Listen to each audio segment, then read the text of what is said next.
नमस्कार, बहुत स्वागत है आपका हमारे छत्तीसगढ़ के इस खास बुलेटिन में। खबरों के साथ मैं हूं रीनू यादव। सबसे पहले बात भिलाई से बड़ी खबर की, जहां भिलाई में बलौदा बाजार पुलिस की दस्तक, जहां भिलाई नगर विधायक देवेंद्र यादव के घर पहुंची पुलिस। बलौदा बाजार हिंसा मामले में विधायक देवेंद्र यादव को दिया गया था नोटिस। कल ही विधायक ने पुलिस पर लगाया था परेशान करने का आरोप। विधायक के घर पर समर्थकों की भारी भीड़ इस दौरान जमा हो गई और पुलिस पर परेशान करने का आरोप विधायक ने लगाया है। तो जिस तरीके से बलौदा बाजार हिंसा हुई थी और इसमें जो कार्यालय था उसे आग के हवाले कर दिया गया, तोड़फोड़ की गई है। तो वहीं भिलाई नगर पहुंची पुलिस की टीम, विधायक देवेंद्र यादव के घर पहुंची पुलिस। बलौदा बाजार हिंसा मामले में विधायक देवेंद्र यादव को नोटिस दिया गया था।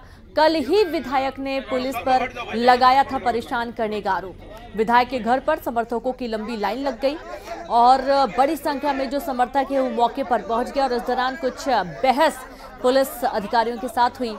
जो समर्थक हैं वो काफी नाराज हो गए। इस चीज को ध्यान रखो सब लोग कि ऐसा कोई संदिग्ध आदमी अगर इधर दिख रहा है तो उसको पकड़ के।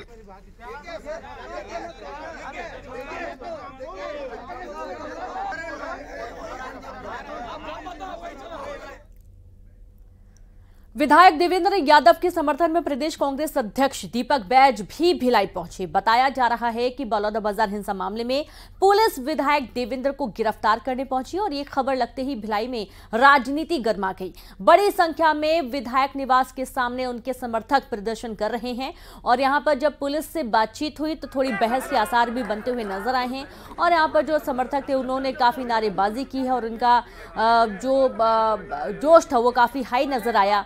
समर्थकों ने जोरदार हंगामा भी किया है। भिलाई का ये पूरा घटनाक्रम और ज्यादा जानकारी के साथ संवाददाता मिथिलेश जुड़ गए हैं। मिथिलेश, पूरा वाकया बताएं और अभी क्या स्थिति है वो भी बताएं। हाँ जी बिल्कुल, अभी करीब 5 घंटे से बलौदा बाजार की पुलिस भिलाई पहुंची हुई है और विधायक के सामने में निवास के सामने में गिरफ्तार करने के लिए खड़ी हुई है, लेकिन विधायक बाहर नहीं आए हैं। ये खबर लगते ही बड़ी संख्या में समर्थक जो हैं वो यहाँ पर पहुंच गए हैं और जोरदार नारेबाजी की जा रही है।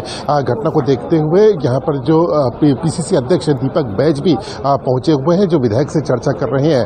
अभी ताज़ा खबर की बात की जाए तो ताज़ा खबर ये है कि पुलिस की टीम भी अंदर गई है। संभवतः उनसे कोई बातचीत की जा रही हो। कुछ देर के बाद में पूरी तरह से स्पष्ट हो जाएगा कि आखिरकार अंदर क्या क्या हुआ। तो अभी फिलहाल जो है पीसीसी अध्यक्ष दीपक बैज अंदर पहुंचे हुए, टीम अंदर पहुंची हुई है और कुछ चर्चा की जा रही है। लेकिन उसके बाहर की बात करूं मैं तो बाहर जबरदस्त माहौल नजर आ रहा है। बड़ी संख्या में यहाँ पर समर्थक नजर आ रहे हैं, नारेबाजी की जा रही है। इनका ये कहना है कि विधायक को बार बार परेशान किया जा रहा है। विधायक देवेंद्र यादव ने कल ही एक पत्रकारों से चर्चा करते हुए ये कहा था कि उनको परेशान किया जा रहा है जब तक वो जब यहाँ पर व्यस्त रहते हैं उस दौरान ही उनको नोटिस दिया जाता है और वहां पर उपस्थित होने की बात कही जाती है, जबकि वे अपना बयान दर्ज करवा चुके हैं। उनका ये भी कहना था कि करीब 15 दिनों के भीतर में उनको 3 नोटिस दिए गए, जबकि उन्होंने बयान दर्ज करवा दिया था। तो ऐसे तमाम जो आरोप है उन्होंने लगवाए थे और इस पूरे मामले को लेकर उन्होंने कांग्रेस के वरिष्ठ नेताओं को अवगत कराने की बात कही थी, राज्यपाल से शिकायत करने की बात कही थी। और आज सुबह से देखिए कि अधिकारी जो है यहाँ पहुंचे हुए हैं और देखने वाली बात ये होती है कि अब आने वाले समय में किस तरह की ये नया मोड़ लेता है, क्योंकि विधायक देवेंद्र यादव जो है बलौदा बाजार हिंसा मामले में आरोपी हैं। उनके खिलाफ में गैर जमानती धाराएं लगी हैं। तो ऐसे में देखने वाली बात ये होगी कि क्या पुलिस इनको गिरफ्तार करती है या कोई पूछताछ की जाती है। थोड़ी देर में पूरी तरह से सारी बातें। हमारे साथ बीजेपी नेता अमित चिमनानी जी जुड़ गए। अमित जी, बहुत स्वागत है आपका न्यूज 18 पर। आप विधायक देवेंद्र यादव को गिरफ्तार करने के लिए पुलिस की टीम पहुंची और इस दौरान वहां पर जबरदस्त हंगामा हो रहा है। जो वहां पर उनके समर्थक हैं वो वहां पर हंगामा करते हुए नजर आ रहे हैं। यहां तक कि पुलिस के साथ काफी बहस भी हुई है। पहला रिएक्शन आपका? देवेंद्र यादव जी से जब भी पूछताछ हुई है, जब वो लोग सत्ता में थे तब भी पूछताछ हुई, जांच एजेंसियों ने किया जी, तब भी ये भीड़ इकट्ठी कर लेते थे, दबाव डालने का प्रयास करते थे और किसी प्रकार से वो कोऑपरेट नहीं करते हैं। एक ट्रैक रिकॉर्ड रहा है पहले का भी कि जब जब पुलिस उनसे कुछ पूछना चाहे, जांच एजेंसी पूछना चाहे, तो उसमें या तो बहानेबाजी करेंगे या तो भीड़ को सामने कर देंगे। अगर देवेंद्र यादव जी और उनके समर्थकों को लगता है कि बात ठीक नहीं हो रही है तो संवैधानिक अधिकार है उनके पास, वो न्यायालय के पास जा सकते हैं, बाकी भी चीजों का प्रयोग कर सकते हैं। लेकिन ये भीड़ इकट्ठी करके अगर मान लो पुलिस की कोई कार्रवाई है उसमें अगर बाधा डालने का प्रयास कोई करता है दादागिरी करने का कोई प्रयास करता है, असंवैधानिक काम कोई करता है, तो हम उसकी निंदा करते हैं। विधायक देवेंद्र यादव का ये भी कहना है कि जब जब वो कहीं बाहर होते हैं या कहीं जरूरी काम से बाहर गए होते हैं तभी उनको नोटिस दिया जाता है। जब वो बिलासपुर में मौजूद रहते हैं, माफ कीजिएगा, जब वो अपने इलाके में मौजूद रहते हैं भिलाई में, उस वक्त उनके पास कोई नहीं आता है। ये लॉजिक नहीं है इस बात में कि वो बाहर जाएंगे और लोग उनके पास आए। उनको ये लगता होगा कि वो बहुत इंपॉर्टेंट व्यक्ति हैं और पूरा पुलिस महकमा और पूरी जांच एजेंसियां सिर्फ ये देखती रहती है कि देवेंद्र यादव कब बाहर जाएं और तब नोटिस दें या पूछें, तो मुझे ये बयान बचकाना लगता है। जी ठीक है, हमारे साथ कांग्रेस से वंदना जी भी जुड़ गई हैं, आपको रोकना चाहूंगी अमित जी। वंदना जी, बहुत स्वागत है आपका न्यूज़ 18 पर। ये क्या बार बार पुलिस कह रही है कि कोई कॉर्पोरेट नहीं करते हैं विधायक देवेंद्र यादव, जब जब उनको अरेस्ट करने के लिए पहुंचा जाता है या जब जब उनसे किसी भी मामले को लेकर बातचीत करने की कोशिश की जाती है तो टाल मटोली कर रहे हैं और अभी भी बड़ी संख्या में समर्थक जुटा लिए उन्होंने। देखिए, पुलिस प्रशासन तो साथ में है और जैसा भी है भारतीय जनता पार्टी यहाँ पर गलत आरोप लगा रही है, जैसा भी यदि जांच में है वो सहयोग दे रहे हैं। यहाँ पर टाल मटोल वाली जैसे कोई बात नजर नहीं आ रही है मेरे को। और भारतीय जनता पार्टी क्या कर रही है, सिर्फ आरोप लगा रही है और आरोप और प्रत्यारोप में उनके 7 महीने बीत चुका है। और रही बात यदि देवेंद्र यादव जी की यदि बात करूं मैं, तो आप देखेंगे कि देवेंद्र यादव जी को जब तलब किया था तो एक बार वो थाना भी पहुंचे थे, थाना में जाकर के वहां पे पुलिस अधिकारियों से मुलाकात किए थे। जब जब यदि ऐसे इस बात करना चाहते हैं या आप देखेंगे वहां पे देवेंद्र यादव जी मौजूद रह जाते हैं। और दूसरी बात, बलौदा बाजार में अभी तक कौन आरोपी है ये भारतीय जनता पार्टी की सरकार पता नहीं लगा पाई। ये सबसे बड़े उनकी नाकामी है। आप देख रहे हैं कि पहले बार इतिहास में ऐसा हुआ है कि एसपी के कार्यालय जलाए जा रहे हैं। तो ये देखिए ना भाई कि उनकी सरकार में क्या हो रहा है।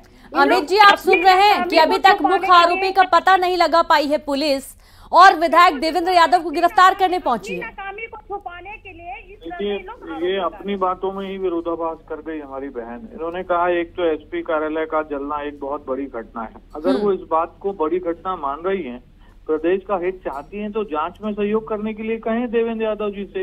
इतना ज्यादा मतलब अति उत्साह में नारेबाजी करवाना और एक सिंपैथी क्रिएट करने की कोशिश करना, हर चीज में राजनीति करना, अरे ये संवेदनशील विषय है। छत्तीसगढ़ में कभी ऐसा नहीं। ये भी आरोप है कांग्रेस का कि कोई सबूत नहीं, जबरन उनको फंसाए जाने की कोशिश है। ये तब तो कांग्रेस को और नहीं घबराना चाहिए। अगर ऐसी बात है तो न्यायालय है, न्यायालय देखता है सारी चीजों को, पुलिस ही सब कुछ तय नहीं करती है। और उसके बाद अगर ये चीजें सामने आएंगी तो जरूर वो और बड़े नेता बन जाएंगे। बिल्कुल जाहिर सी बात है। वंदना जी, क्यों सहयोग नहीं कर रहे हैं पुलिस के साथ?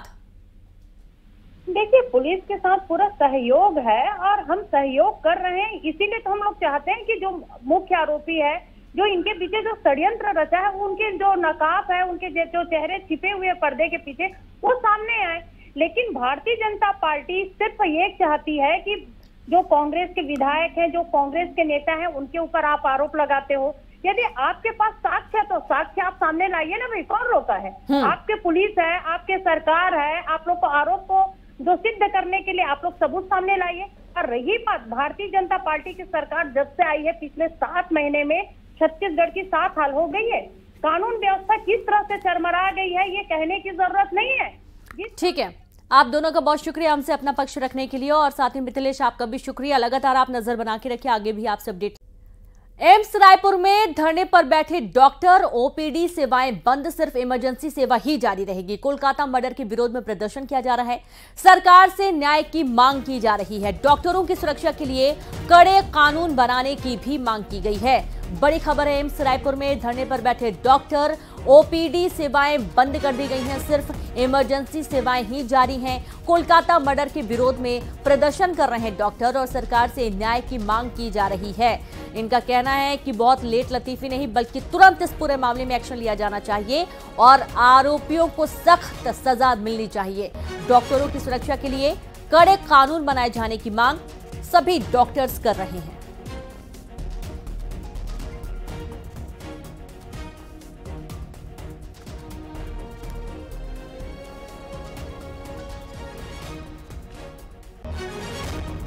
तो ओपीडी सेवाएं बंद हैं, सिर्फ इमरजेंसी सेवाएं ही जारी हैं और इस दौरान जो मरीज पहुंच रहे हैं उनके परिजनों को भी दिक्कतों का सामना करना पड़ रहा है। तो वहीं कोलकाता डॉक्टर मर्डर के खिलाफ डॉक्टरों की हड़ताल जारी है। आयुर्वेदिक कॉलेज में भी डॉक्टरों ने विरोध प्रदर्शन किया है, देखिए तस्वीरें।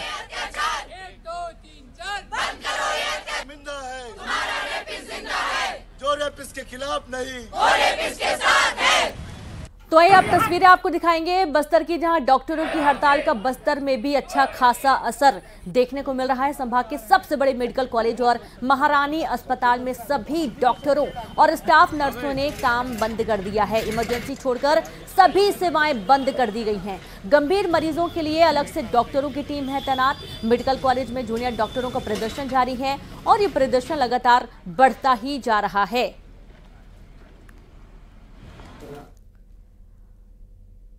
वहीं कोलकाता में ट्रेनी लेडी डॉक्टर से रेप और हत्या के विरोध में अंबिकापुर मेडिकल कॉलेज के डॉक्टर भी हड़ताल पर हैं।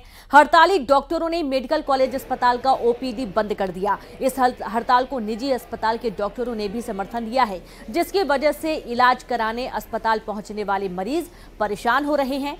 दूर दराज से इलाज करने के लिए अस्पताल पहुंच रहे मरीज मजबूरी में बैरंग वापस लौटना पड़ रहा है।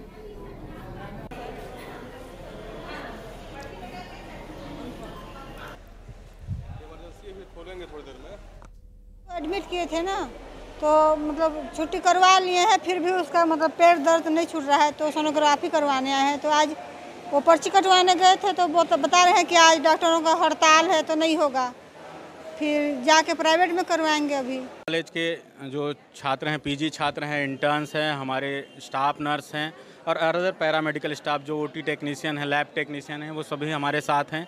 साथ ही साथ हम लोगों ने पूरा ओपीडी बंद कर रखा है। केवल इमरजेंसी सेवाएं चालू हैं जो आपातकाल में चल रही हैं। साथ ही पूरे अंबिकापुर शहर के जितने भी निजी अस्पताल हैं उन्होंने भी हमारा समर्थन किया है और वो भी आज अपने यहाँ ओपीडी सेवाएं बंद रखे हैं। जो भी मरीज उनके यहाँ इमरजेंसी में भर्ती होंगी केवल उन्हीं का इलाज किया जाएगा। लोगों से भी अपील की है कि ये केवल एक मेडिकल छात्रा नहीं, एक देश की बेटी है। आज हमारे यहाँ हुआ है, कल कहीं भी हो सकता है। तो हम पब्लिक से यही अपील किए हैं कि सब आएँ और बेटी के लिए, जो बहन है हमारी, उनके जस्टिस के लिए सब खड़े हों। मैं इस वक्त मेडिकल कॉलेज अस्पताल में मौजूद हूं और अब पीछे देख सकते हैं ये ओपीडी काउंटर है और इस समय का जो वक्त है उस समय सैकड़ों की संख्या में जो मरीज हैं वो ओपीडी में पहुंचते हैं और इलाज के लिए। लेकिन आप देख सकते हैं कि ये ओपीडी पूरी तरह से सन्नाटा नज़र आ रहा है। कुछ ही लोग यहाँ पर मौजूद हैं और वो जो मरीज़ यहाँ पर पहुँचे हैं वो भी यहाँ पर पूछने के बाद अपने गंतव्य की ओर वापस लौट जा रहे हैं। हालाँकि ये जो मेडिकल कॉलेज अस्पताल है सरगुजा संभाग का सबसे बड़ा अस्पताल है और यही वजह है कि दूर दूर के लोग यहाँ इलाज के लिए पहुँचते हैं और ऐसे में यहाँ पर जो ओपीडी की सेवाएं बंद हो चुकी है और लोग जो है यहाँ इलाज के लिए भटक रहे हैं और यहाँ से वापस लौट जा रहे हैं। हालांकि जिस तरह से ये डॉक्टरों ने आज प्रोटेस्ट किया है, ऐसे में यहाँ की स्वास्थ्य सुविधाएं पूरी तरह से चरमरा गई है। चरमरा गई हैं। अलग अलग जिलों की तस्वीरें भी आपको दिखाई गई हैं, किस तरीके से दूर दराज से जो मरीज पहुंच रहे हैं हॉस्पिटल इलाज के लिए, उन्हें बैरंग लौटना पड़ रहा है। दरअसल ये पूरा जो स्वास्थ्य महकमा है, यहाँ पर डॉक्टर्स हड़ताल पर हैं और सीधे रुख करेंगे रायपुर से ममता लांजेवार जुड़ गई हैं। ममता, ट्रेनी डॉक्टर की हत्या के बाद पूरे देश में हड़ताल की जा रही है और देखा जा रहा है कि छत्तीसगढ़ में भी इसका असर देखने को मिल रहा है। कई अस्पताल ऐसे जहां पर पूरी तरीके से स्वास्थ्य सेवाएं चरमरा चुकी हैं। बिल्कुल, देखिए पूरे प्रदेश भर में इसको लेकर आक्रोश है। सवाल इस बात को लेकर नहीं है कि वो ट्रेनी डॉक्टर कोलकाता की थी, सवाल इस बात को लेकर भी है कि वो देश की बेटी थी और हर जगह पे अगर हम बात करें तो चाहे वो वर्किंग वुमेन्स जो हैं वो किस तरह से सेफ़ हैं, स्कूलों में कॉलेजों में जो बच्चियां हैं वो किस तरह से सेफ़ हैं, उसको लेकर अगर हम देखें तो लगातार जिस तरह से घटनाएं बढ़ती जा रही हैं। और सबसे बड़ी बात यह कि विभत्सता जो की जाती है वो कहीं ना कहीं इस बात को लेकर सवाल है कि कैसे सुरक्षित जो है वो महिलाएँ हों। डॉक्टर्स जो है अगर हॉस्पिटल के अंदर सुरक्षित नहीं है, एक ट्रेनी डॉक्टर 36 घंटे की ड्यूटी करती है और वो सुरक्षित नहीं है, तो सवाल इस बात को लेकर भी है कि फिर वो कहाँ सुरक्षित है। पेरेंट्स की अपनी एक चिंता होती है और ये वजह है कि राजधानी रायपुर समेत पूरे छत्तीसगढ़ में जो डॉक्टर्स हैं उनको डॉक्टर्स ने पूरा समर्थन दिया है, आईएमए ने पूरा समर्थन दिया है। आयुर्वेदिक कॉलेज जो है उनकी जो डॉक्टर्स हैं, ट्रेनी डॉक्टर्स, उनसे हमने बात की, उन्होंने बताया कि कोलकाता की बात नहीं है, यहाँ पर तो आयुर्वेदिक कॉलेज में भी रात को जब हम ड्यूटी करते हैं एक गार्ड के भरोसे रहते, पूरा अंधेरा पसरा रहता है। पूरे प्रदेश भर की भी जो मेडिकल कॉलेजेस की सुरक्षा व्यवस्था है उसको रिव्यू करने की ज़रूरत है और कैसे सुरक्षित माहौल बनाया जाए इसकी ज़रूरत है। और आवाज़ आज सड़क पर नहीं उतरे करेंगे, डॉक्टर्स जो है वो आवाज़ नहीं उठाएंगे तो फिर और समाज के लोग नहीं इसको लेकर प्रोटेस्ट करेंगे तो ऐसे में जो है वो फिर बात कहाँ पर होती है। तो पूरा बिल्कुल बिल्कुल सही कहा आपने कि ये सिर्फ स्वास्थ्य विभाग की बात नहीं बल्कि तमाम उन महिलाओं की सुरक्षा की बात है जो कि घर से बाहर निकल रही हैं। बहुत शुक्रिया आपको ममता तमाम जानकारी साझा करने के लिए। और अब आगे बढ़ेंगे जहां मुख्यमंत्री विष्णुदेव साय रायपुर के शंकर नगर स्थित बीटीआई ग्राउंड पहुंचे। सीएम यहां दिव्य कला मेला के उद्घाटन समारोह में शामिल हुए। केंद्रीय सामाजिक न्याय एवं अधिकारिता मंत्री डॉक्टर वीरेंद्र कुमार कार्यक्रम के मुख्य अतिथि थे। ये मेला दिव्यांगजनों के आर्थिक सशक्तिकरण की दिशा में एक अनूठी पहल है। केंद्र सरकार ने छत्तीसगढ़ में 2 नई रेलवे लाइन को मंजूरी दी है।